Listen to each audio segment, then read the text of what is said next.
We're very serious about what we do here, whether it's in the vineyard or in the winery. We're nose to the grindstone, trying to produce the very best wine that we can. And I can speak for my sons and now my daughter. We need to make something special, and we're doing our best to make the best wine we can. Personally, I like growing grapes. That part of the business is the most fun and changing every year. I think we're making better and better wines, and that's due to better and better vineyard practices. It's something my family's been involved with for about 150 years, right here in Napa. Hi, I'm Chuck Wagner from Caymus Vineyards. We're right here in the middle of Napa Valley, a region called Rutherford District, where I was born and raised. For that matter, this is where my folks were born and raised. Caymus Vineyards is a family-owned winery right here in the Rutherford region, and a place we're very proud. I think Cabernet Sauvignon, the variety, does extremely well here and produces some of Napa's greatest wines. When I was 19, I had no idea of where we would end up and whether we would have success in the wine business. My mother and father came to me and made me the offer, which was to join them in the creation of what would be a small commercial winery called Caymus Vineyards. And if you don't want to do that, we're going to sell the property and move off to Australia. So I chose to join them. But you know, I worked those 30 years with my father and my mother, and it was a wonderful times. And I'm proud to be a fourth generation winemaker. But I'm most proud to have my children following in my footsteps. So it was 1988, and my son Charlie, maybe being a little bit of a troublemaker, took firecrackers to school and got caught and was taken out of school for 3 or 4 days. So I took my son Charlie down to Monterey County to Santa Lucia Highlands, where we were planting vineyards at the time. And he was able to work with me for a few days during the period of time that he was off school. He fell in love with the area. It is genuinely beautiful. So Charlie, now about 33 years old, has spent almost half his life in the production of grapes and making fine wine.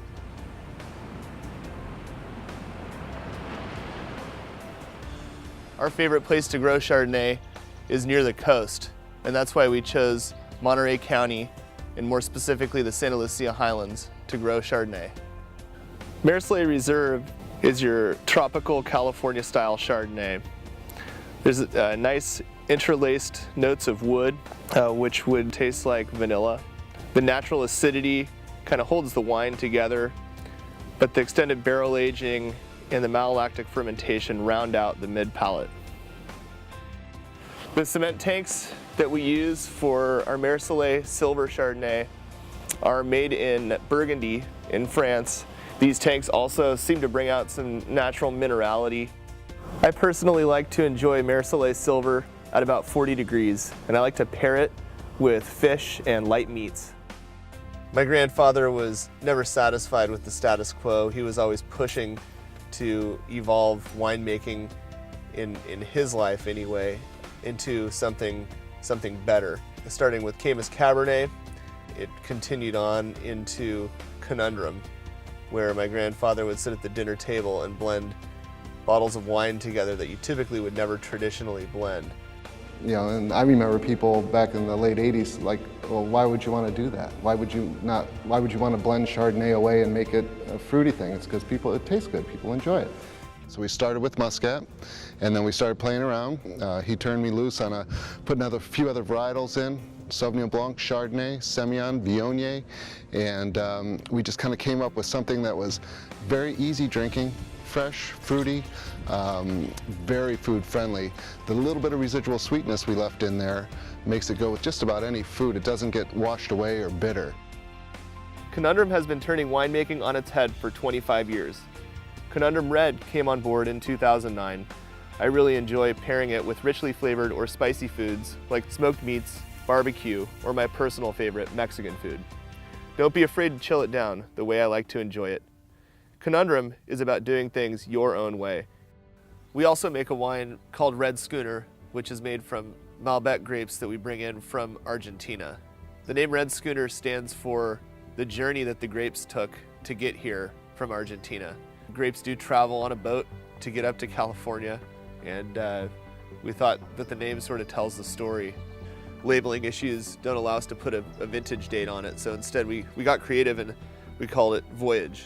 So this wine here is Voyage 3, which was actually the 2012 vintage. I love the aromas of this wine. I think it has there's a floral quality, there's a chocolate quality to it, but my favorite part is the texture. I think on the palate it has a sort of a creamy, rich texture that is remindful of some of the Napa Cabernets that we make under our Caymus label. But Malbec and Cabernet are very different wines, and I do think that the floral quality and the chocolate really are what makes you want to take another sip of this wine. And I think this wine captures what Malbec from Argentina tastes like, but with a sort of a California twist to it. Over the past few years, I've been working alongside my dad in both the vineyards and winemaking, and today I'm proud to say that I'm continuing the Merlot legacy. Hi, I'm Jenny Wagner. Today we are here in Rutherford, Napa Valley at one of the Merlot vineyards. And I really have to give it to my great-grandfather who came here from Palermo, Sicily in 1923. Today my grandparents, or what I call them, Noni and Nono, both live at that same property. My goal is to produce a very elegant Sauvignon Blanc, one that has minerality and more of a fruit undertone, firm acidity, which keeps it fresh and vibrant, but also has some structure on the palate. Merlot is a variety that has potential of being a delicious wine, just as Cabernet Sauvignon here in Napa Valley. And so with that long hang time and well-drained light soil, the Merlot really develops a fine tannin and dark color in a well-structured wine. So I'm a pretty lucky guy. I've got children, so I've got help making wine and growing grapes. We do not rest on our laurels. We do our best to continue to make better and better wines. That's the Wagner family of wine philosophy.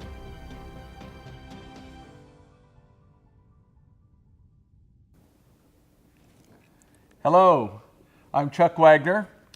I'm very happy to have you tasting our wines today and to be here with my children and show you a little bit about the Wagner family of wine. As you saw in the video, we're right here in the middle of Napa Valley, and we're located for this filming and this tasting right in the barrel room at Caymus Vineyards in Rutherford. A little thing or two about Napa Valley may not have been mentioned is how special it is in terms of being a great environment for grapes and for making wines. Here, if you haven't been here, it's a valley about 30 miles long and 3 miles wide, about 36,000 acres of grapes, contiguous, completely planted monoculture, quite unlike what it was like when I was a kid. But a very important thing happened in 1968, and a regulation was put into place called the Ag Preserve. And so today, because of that, land here in the valley cannot be broken into less than 40-acre parcels and only one home per parcel. This kept the housing growth out of Napa Valley and saved agriculture and wine production for the Napa Valley as well. So I'm going to have my kids talk a little bit about their wines, but before I do that, I think you all know that the most important component to making great wines is climate. California is blessed with wonderful dry climate. The state itself is called the Golden State, partly because of the gold found during the gold rush, but also because it's a very dry state, and we do not have rain from April through October of the year. However, in the winter months, we have about 33 inches of rain, at least here in Rutherford. That fills the soils. The vines can grow dry farmed without much irrigation, or in some cases, a small amount of irrigation. And it really bodes for quality wines. Grapes are able to ripen without the onset of any rot, and hopefully we get ripe before the onset of winter each autumn. So here I've got 3 soils I'd like to show. And to a degree, we plant varieties by the soil type. Jenny makes a Merlot, which you're going to taste today, that is produced from a soil located in the Oak Knoll district of Napa Valley. And although the photograph may not show it pink, if you're out driving around, it looks like a pink soil. It's very fine ground. It has some clay component, but I would say it's a silty clay loam. And the color is lighter. Now generally, when a soil is darker, it contains more clay and is more vigorous, especially that for California. When you have a lighter color soil like this, vines tend to struggle. We don't have a lot of vigor in the soil, and therefore the vines produce highly exquisite, concentrated wines. The Merlot cluster is a little bit larger than Cabernet, and it's a little bit earlier to ripen. You can see this cluster is probably 80 to 90% colored. Coloring is termed as veration in our business. So this is 80 to 90% veration. Another week or so, it will be completely red, and approximately 6 weeks from that point will be our harvest. Next, we've got the Cabernet Sauvignon, and you can see this is a very lightweight cluster, sparse, and does not produce a lot of wine, but what it does produce is really great quality. But I think more importantly for Cabernet than any other, that you have to have soils that are appropriate, not only light in color to a degree, but that have some stone and gravel, so the vines have to struggle.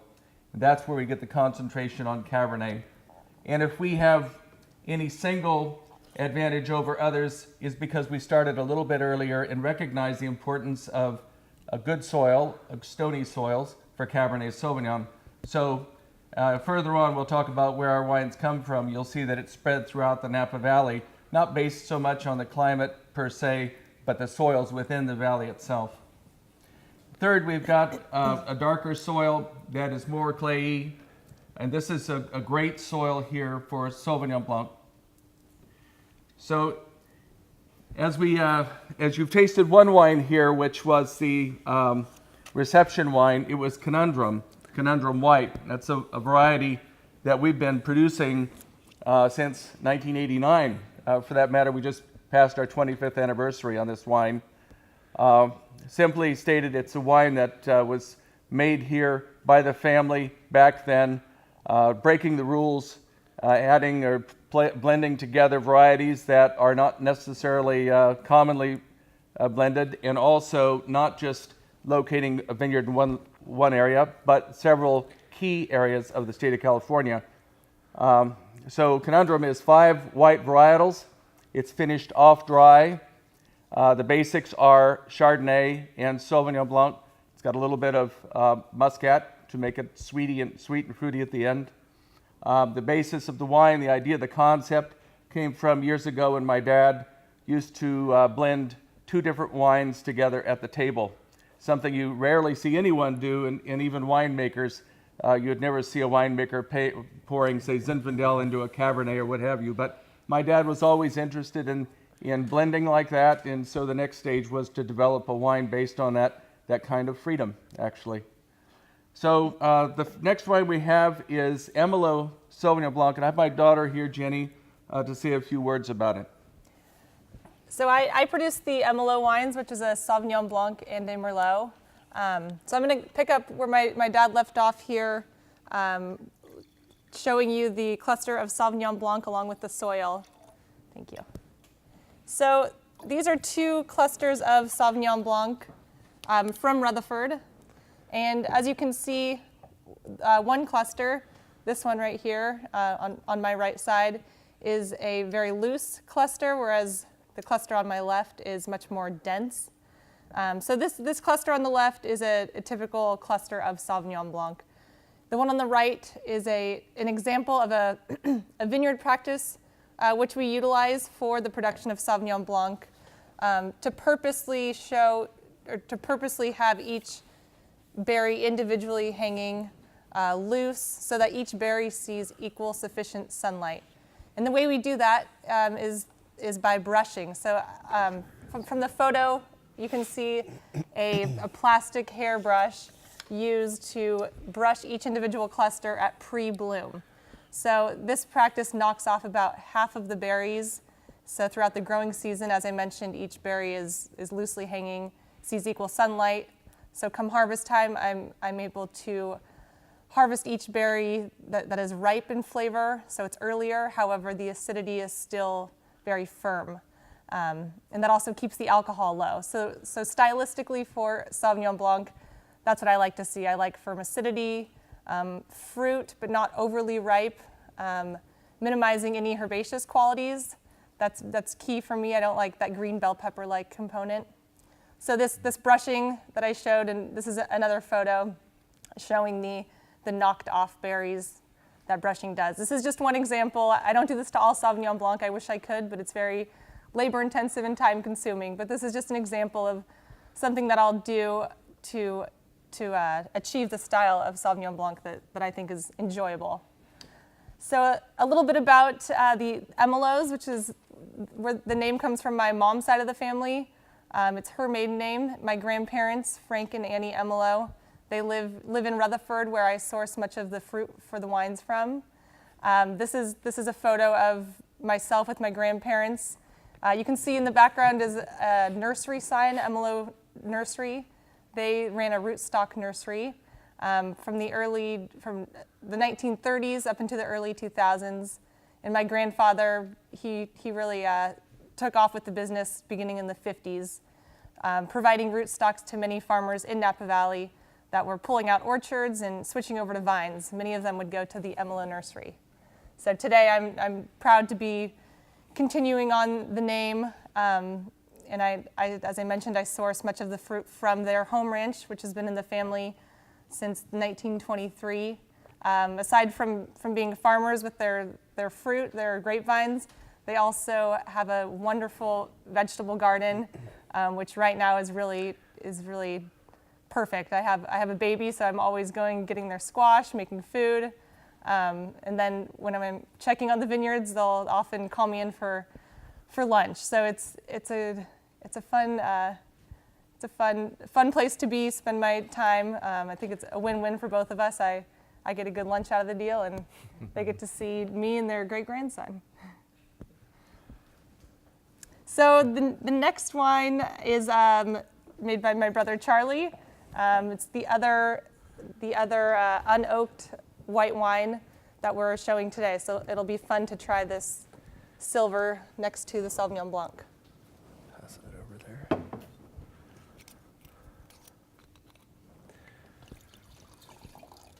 So the middle, I'm Charlie Wagner. I make our Chardonnays.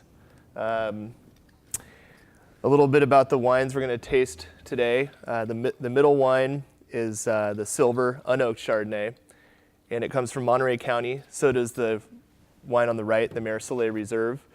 They're both made in very different styles. The silver is made in an unoaked style that doesn't undergo any malolactic fermentation. The wine on the right, the Merlot Reserve, undergoes partial malolactic fermentation in about a year in barrel. These two wines come from a very interesting area, the slide you're looking at. So the Pacific Ocean is at the mouth of the Salinas Valley. Pacific Ocean is a cold ocean. I think it's fair to say that all of the great wine-growing regions of California are influenced by the coast. I think where we grow these wines could be the most strongly influenced by the coast. So much so that trees will grow sideways because of the wind that comes off of the Pacific. Matter of fact, some days, if the wind is right, you could smell the ocean in the vineyard. It's only 12 miles away, and you could actually get the sort of Pacific Ocean salty quality. So the wine on the left, I mentioned before, is unoaked. It's fermented in stainless steel. Sorry, the middle wine, silver, undergoes fermentation in stainless steel and concrete tanks. And the reason we do this is to sort of retain the natural freshness that the grapes provide from being grown in such a cool region. Having a cool region this close to the Pacific Ocean means that every day we have wind. We have fog in the morning during the growing season. We have wind about midday. continues on until it gets dark. So as an example of comparing two wine regions, if you're in Napa Valley this time of year, we might have a 95-degree day or a 100-degree day here, middle of the day. The same day down in Salinas Valley in Monterey County would be 85 degrees. What that does for white wines is it allows us to retain natural acidity and really have a long, slow growing region, growing season. What that does is I think we've calculated out it's about 2 months longer growing season in Monterey than Napa Valley. So long and slow growing season, which means flavor and aroma development. So there's a photo there of the concrete tanks. They are exactly what they are. They're made of concrete, unlined. They breathe as a barrel does, but without any wood in uptake from like a barrel. So you top the tanks up as you would barrels. You have micro-oxidation, you have reduction that goes on. And while that slide is up, I should mention the reason that the bottle looks like this is because it's meant to tell the story of fermentation in concrete tanks. So it's a glass bottle with a coating. It's recyclable. We have a twist top on it. We moved away from the cork finish. We're really excited about twist top on this wine. I think this is the style of wine that should have a twist top, instant gratification. Pull it out of the fridge, open it. So the next slide is a great example of, this is a picture perfect cluster of Chardonnay that we would harvest for either of these wines. And I think it's fair to say that humans have quirks, and that's what makes them interesting, these imperfections that make people interesting. I think this example of a cluster this is what we look for. We look for a little dehydration. We look for a little bit of the color on the skin. You can see the sort of golden color. That's sort of flecked sunlight that was allowed through the canopy to touch the grapes. And then if you look really closely, you could see what we call hens and chicks, which are big and small berries on the same cluster. The small berries don't have a seed, and the large berries have a seed like any other typical grape berry. So what you have when you don't have a seed is you don't have that potential of a bitter quality in the wine. And this is just something that happens in our area. We believe it might be just from the wind. We're not quite sure, but we know we love it. Next. Sorry. So Okay. I think we're. So at this point, we'd like to ask for some questions and answers. And also, I think we might have a few already gathered up. So the question is, how did I come up with the idea for brushing? So yeah, that brushing is not a common practice. I don't know any other grape growers that do brushing for wine grapes. But it is a practice that my dad utilized for table grapes. So years back, he used to farm table grapes in Mexico. And for a certain variety called Perlet, this is a common practice. In the store, the consumer wants to see a beautiful bunch of grapes with big berries. For wine grapes, that's not the case for Cabernet, for example. And we don't really care how it looks, but for Sauvignon Blanc, brushing is something that is proved to work and be beneficial. So the question is, what kind of oak do I use for our reserve Chardonnay, and how do I keep it from tasting too oaky? We use 100% French oak and various cooperages. We don't have a favorite cooperage. I think this is a great way for us to build a layered wine by using up to maybe 20 different cooperage choices throughout the year. The way that we keep wines from being too oaky is, I think it's a very simple, and it makes a lot of sense. We use barrels for not just 1 year. We keep old barrels around for up to 5 years, so we call those neutral barrels. They're still very useful for storage. They're useful for fermentation, but you just don't get very aggressive oak quality. So in a wine like this, we might have up to 30% brand new oak, and the other 70% is a mix of 2 to 5 year old oak. And so you're able to really monitor how much oak is going to be in your wine and really pinpoint, knowing that these wines get released early. We don't want them to taste like a 2x4 on release. What have I learned from my dad about winemaking? I don't know if that's a trick question, but I did not study winemaking, neither did Charlie or my dad. No one in my family went to school for it. So I obviously have gotten to learn from my dad and from family members and others on the winemaking team at Caymus. So, I mean, aside from learning just the ropes of winemaking and farming, it all goes to the other side of the spectrum as far as marketing and just really everything that I know from making wine, I guess, is from my dad. So. I think Jenny, I'll speak for you a little bit. I think you really tie the two things together that are essential, and that is the growing of grapes and the making of wine.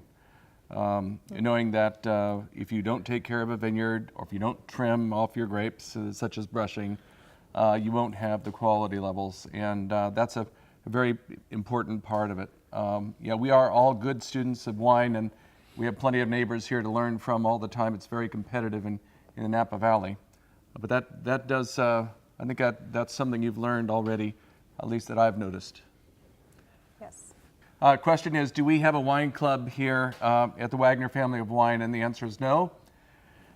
We look to Total Wine and More and other fine wine shops to sell our wines for us. We sell most of our wines through what's called 3-tier. We sell to a distributor to the account to the consumer. And that works for us. That being said, we may not have a wine club, but Caymus is, I think, a good spot to visit. If you come to Napa, you'll find that we have landscape, very comfortable seating where you can sit 2 or 4 or 6 of you and be served our wines as you please. And it's quite a nice atmosphere. It seems to be very, very popular here in Napa Valley, and I hope if you do come to Napa, you come and visit Caymus, and you don't need to make an appointment. Okay, so we're ready to go on to the red wines. We're going to begin with the Merlot. Jenny? So the Merlot Merlot, this is the second wine that I produce. And then this kind of goes back to the question we had, what have I learned from my dad? And I think that, as he was saying, just quality control on vineyard practices and in the winery are very important for winemaking. But especially I think Vineyards is number one. And Merlot is a good example of that because Merlot is a variety that tends to be overly cropped, and the yields can be too high come harvest time. So it's very important, what I've learned from my dad, to drop fruit. And this is the perfect time to talk about that because, as my dad had mentioned, veraison, the berries are turning from green to purple right now. So we will be doing a greens drop, is what we call it, in the next week or so. So that means when 90% of the berries are colored purple, we will drop off any clusters that show less than 90% veraison. So here is a photo of Merlot at harvest time. You can see we've dropped fruit here. There's no clumping of clusters. The berries are all uniform and look like they're ready to be harvested.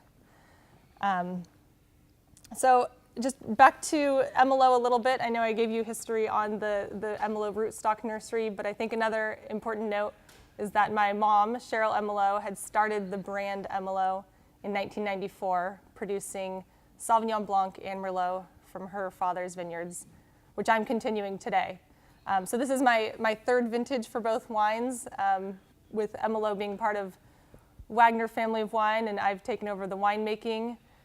So I've held on to the name Merlot, but I think what's really, really neat about this and is fun for me is that both my mom and dad have been very encouraging of making it my own. And so stylistically for the Merlot, I think that's important because I think that Merlot is a variety that can be of quality in a high-end wine, even though it gets a bad rap. So sometimes the consumer, I'll be at a tasting, they don't care to try the Merlot, but it is exciting once I get it in their glass, and hopefully it's something that surprises them. I've done different techniques to really extract color and tannin structure, very concentrated fruit. It's ripe at harvest time, and just a lot of the same practices that we utilize for Cabernet I've applied to Merlot to make it this richer style. Well, Jenny, I think that your Merlot is extremely rich. And as a father, I will tell you that my favorite Merlot produced in the state of California is the Emelo Merlot. So we also have some in-family competition, obviously. The two close ones here are going to be Emelo Merlot and Caymus Cabernet. And the event of the day is the 2014 Napa Valley Cabernet, the release of this wine, which is we consider our bread and butter wine. Something we've been working on since production in 1972 with only 250 cases of wine. And my father sold every bottle of wine at $4.50 a bottle. It was a different era, and things were different at that time. So my mom, my dad, myself, I was given the offer to join them. We went to work. It was only just 4 or 5 years after my dad had pulled out the prunes and planted varietals, including Cabernet Sauvignon. We went forward. At that time, there were very few wineries in Napa Valley to compete with, and really the big guys were here. So we really felt minuscule and unimportant for quite a few years there. But we tried hard to make good wine, and we still do that today. So we had a good long, I had a good long run with my mom and dad. My father, of course, lived to his 90th year, my mother to his 98th. And my father drank wine in his lifetime twice a day, lunch and dinner, just a glass or two. Never saw him inebriated. But we did calculate that in his lifetime he had consumed about 3,000 gallons of wine. Now, I'm not sure if that has anything to do with health and longevity, but it seems there's a few winemakers around here that are living on pretty well. Just keep that in mind. So, Cabernet Sauvignon, well, it's the most important variety grown in Napa Valley. I suppose it's the most important production of wine that occurs in the United States. And I would say years ago we made wines trying to emulate what the French did, which would be Bordeaux. That ended about 20 years into our production, around 1990 or so. We began to develop a style that we felt was different and was actually a little more likable and more enjoyable without the hard edges. And Napa Valley today, winemakers here, I know not one that tries to emulate Bordeaux. What we're producing is a singular expression of the variety Cabernet Sauvignon. And I think our Cabernet is special in a way that other Napa Cabernets are special. It's simply stated by saying that these wines, although they're rich and concentrated, can be consumed right out of the blocks. They don't have hard edges or astringencies that has a consumer feeling that they need to wait longer to drink the wine. The wine will age. I drink it tonight and enjoy it a lot, but I think in 8 to 10 years, this wine will leaven out a bit and be at what I consider its peak. So in Cabernet Sauvignon, our style, what we're trying to push forward are a lot of flavor components. If you taste the wine, you can probably taste chocolate, cacao, fine tannins that come across to me anyway as texture. The wine is full, rich, round, and balanced. So the acidity is there, but it's not there sticking out in a way that makes the wine tart. The tannins are immense and abundant, but they're not the bitter tannins, such as what can be which can be derived from, say, seeds or stems or immature fruit. So we have very ripe tannins in our wine. So I think these wines are, especially the 2014, it will exhibit just the style of wine we're trying to produce. Great good example about that. So on the photos, we've got, here's a photograph of Cabernet Sauvignon that's in variation or just finishing. This is approximately 1 year ago. Again, you see that gangly cluster. And the next photo will show maturity. Okay, vines are still green with leaves. The turgor, the berries themselves are somewhat stiff. They're quite sweet, but the seed within the berry is going to be green in color and also tart with acidity. And we allow the vines to keep the fruit on for another 6 weeks or so past this stage. And here we're getting near maturity. And how we can see that is if you look closely on the berries, you see a wrinkling. Let's go to the next photo. We call this orange peel. So in a perfect world, a perfect time, we have about 20% of the clusters have this orange peel characteristic on the outside of the skin, which is really the beginning of desiccation. But it doesn't go to where it becomes raisinous. It just ripens the berry from the outside in. In addition, for that hang time, the seeds turn from green to brown. And you can take these brown seeds such as this and pop it in your mouth and chew on it, and it doesn't taste sour. As a matter of fact, the tannins of seeds, I think, can bring about a positive element in the wine itself.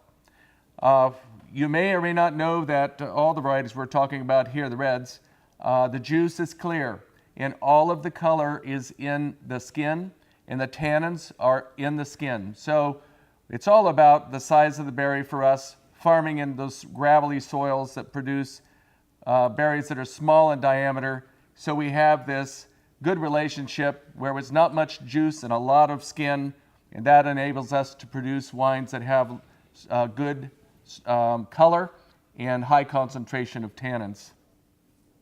So the winemaking team, well, used to just be me years ago, and one by one we accumulated more people. We make our wines as a group. We're focused on trying to produce a 100-point wine. You know, we may not like to admit it, but you know, we sure would like to get a 100-point wine from Parker or from Spectator. Who wouldn't? So when we sit and make our tastings like this, we keep that in mind. We taste all of our wines blind always, and we judge the wines as though we are a critic at that moment. We write down our notes on how they smell and how they taste, and we'll give it, say, a rating of mid-90s if it's a really great wine, or if it's 80, 85 rating, you know, then that wine won't be bottled as a Caymus product to be sold off in bulk. So we only keep the best for ourselves to be bottled. So I've got my son, my daughter. Also, I've got Luis Rodriguez as part of that tasting panel, and Harvest Duhigg. So this is the team that makes our wines. It's a little competition within us as well. So it's really great for me to see that happen. I'm not going anywhere, and I feel awful young, even though I'm 64. But it's always nice to know that we've got things set in gear for the next generation to make the style of wines that we're currently making. We have another photo. Okay. So, a final on the Cabernet. You had our wines before, and if you've been to the Total Wine and More event before, thank you very much. This is our 4th release. It's a very special day for us, something we look forward to all year long, is to have this special release of our Cabernet. 2014 vintage as compared to the previous years is quite similar. We pride ourselves on consistency, but I think the 2014 may hold an edge over the 2013 vintage. I hope you enjoy. So, Charlie, we've got one more wine to go here. So the last wine of the day is the Conundrum Red. And this is we started Conundrum Red with the 2009 vintage, and sort of with the idea that Conundrum White needed a big brother. We love California. We think we can grow great grapes in California. Not everywhere, but in select areas. California is one of the handful of places in the world that you can grow dark red varietals. You can't really do that everywhere, and I think that's what we really wanted to show off with this wine is, you know, what California can do. It's California red wine in a glass, really. It's there's just a little bit of Napa Valley fruit, a lot of fruit. Most of the fruit comes from San Benito County and Suisun Valley. Actually, the photo there that's pulled up that slide, that's a beautiful vineyard that we source from in a small town called Paisinas. It's this is a vineyard called Pedregal Vineyard. It has a rocky formation on one end of the vineyard, which gives it its name, and also has some rock in the soil. Interesting note about where this vineyard is, we have I believe it's my 5th great-grandfather is buried in a small cemetery out here in San Benito County near the town of Paisinas. Just a little side note. So we have some deep roots in this area, which makes me even more happy that we're able to make a wine from this area. So we have, we still are messing with the blend with this wine. We love to see what we can play with that makes it work the best. Every year it's changed quite a bit.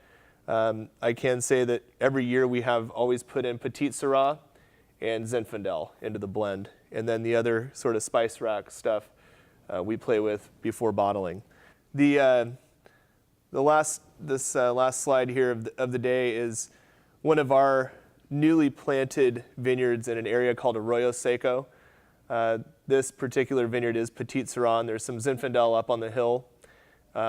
What's interesting about it, you can see, I think if the photo's clear enough, you can see that there are no trellis wires. So this is a crown prune vineyard. So each vine has a stake, and it's planted in sort of a basket look. It supports itself. So it'll take a few more years to get it up to be a strong enough vineyard to produce. But with that, you have a vineyard that really nobody plants anymore like this. This is sort of like a planting from yesteryear. It's a beautiful vineyard. We have made wine from it the first time last year, which made the Conundrum red blend that you're tasting right now, a small portion of it. But yeah. Well, I think that the 2014 is your best red Conundrum yet. This is real wine.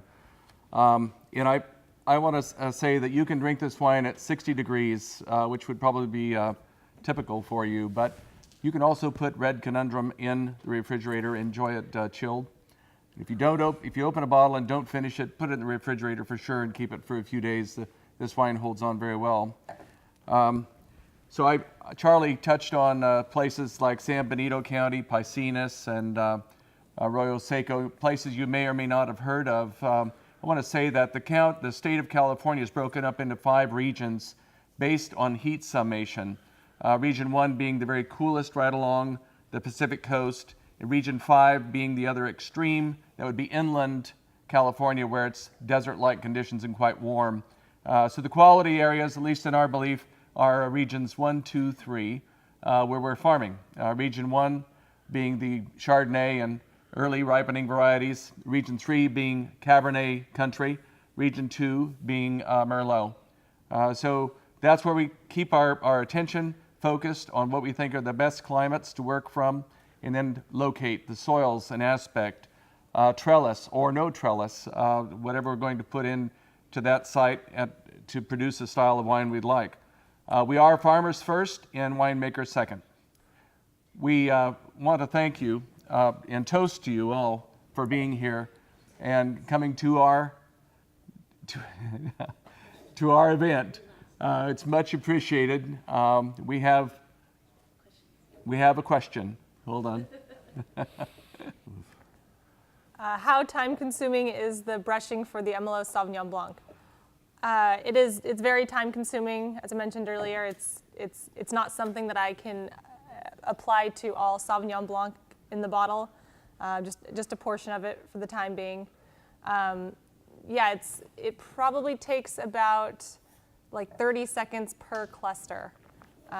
So it's a very slow-moving process, which comes with very labor-intensive because of that. So it takes, for the portion that I do, the block that I select, it takes us about a week to get through the whole process of brushing, whereas other vineyard practices, depending on what it is, could take half a day. So it's I think out of all the vineyard practices we do, this is probably the most time consuming.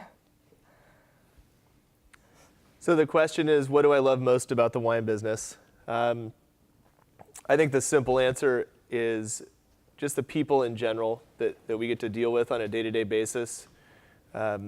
Everyone seems very genuine. Everyone that's in the wine business, not everyone, but most people, I believe, are as they love it, and they wouldn't be here if they didn't love it. And I think everything from the farming side to the production side, all the way into the sales end of things, you have a quality group of people that are surrounding themselves with wine and food, and I think that's really it. I love. I also love being in California. We get to pick and choose the best of kind of the rest of the wine world, what we like about it, and what we want to how we want to be innovative here in California. So we're not really stuck to any tradition, and I think that's kind of one of the most fun parts. We really have no rules. Yeah. What's the difference between the two bottlings of Caymus Cabernet, the Napa Valley and Special Selection? You saw the tasting group. We will taste all of the wines that we produce in a year, usually in December following the harvest, and we'll have 70 different lots of wine. Some are very small lots and some are larger, all tasted blind. And from that, we pull out what we think are the very stellar wines of the vintage and put those into barrel, keeping them separate in hopes to be bottled as Special Selection. The next rung down is the Caymus Napa Valley. I think that there's a lot of similarities between the two wines, as much as we think that Special Selection is our best wine. When by all means it is. Napa is pretty darn close, and maybe on a ranking of a 100-point scale, it ranges 2 to 3 points below the Special Selection. Also in that tasting, the third level of wine are wines that do not measure up, and they could be black, tannic, bitter, full of herbaceous character, or they might be light in color and thin and taste like tea. And those wines are gathered up and sold in bulk to other wineries. So we only keep the best of the best for our own bottlings. Also, one thing I've remiss in not mentioning, the name Caymus. The origin of the name is historical for Napa County. When the Spanish came into the state, they carved the state into large ranchos. One of those was called Rancho Caymus. It's the heartbread of the Napa Valley, and we're a small part of the Caymus Rancho, but that is the name, the origin of the name. This looks like an extraordinary, I'll tell you what, the vintage is shaping up to be very similar to the 2015. 2015, as you all recall, was a drought year, and this year, 2016, is dry, but it's certainly not drought. So I think things are looking good for us to have attained full ripeness before the onset of winter. Our harvest will take place in September and October.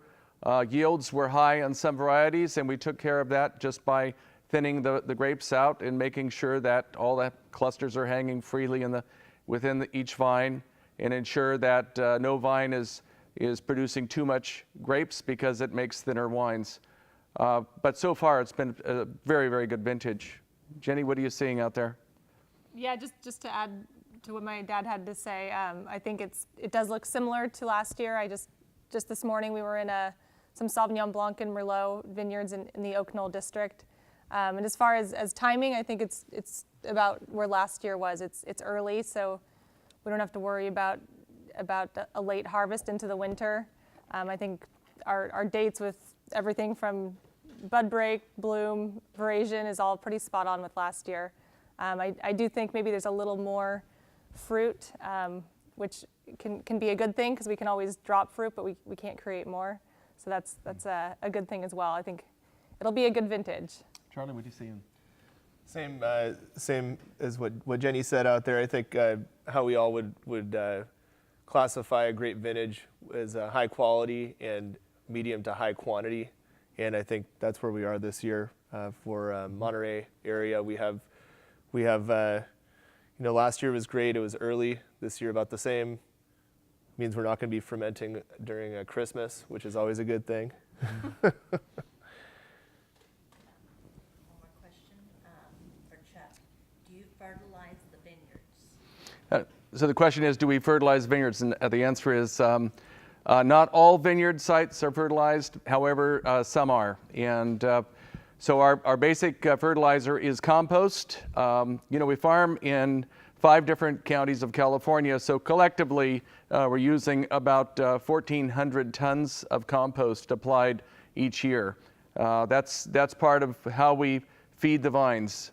But we also, for the winter times, we will plant legumes, so our cover crop builds on its own nitrogen and gives something back to the soil, and that's our means of fertilization. I want to say dry farming is become a key part of our business, so it's irrigation. With a lot of irrigation, of course, you can get an immense crop of grapes and blow the size of your grapes up to a larger diameter.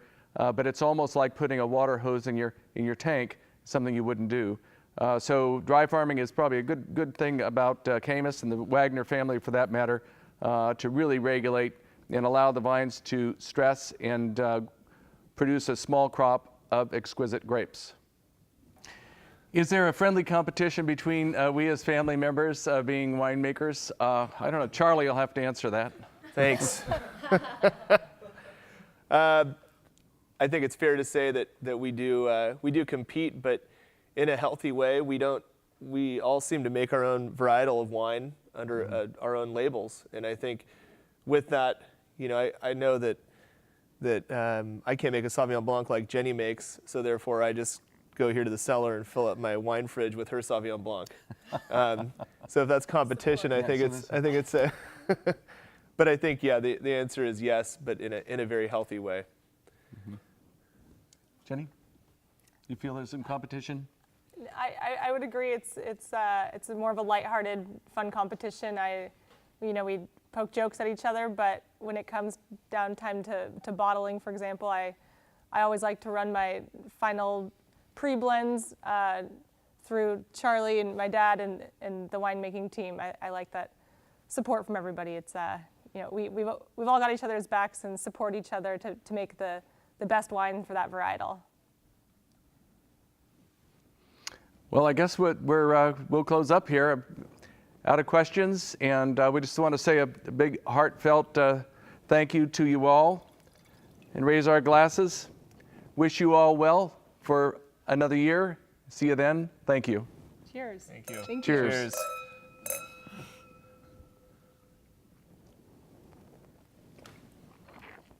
Cheers.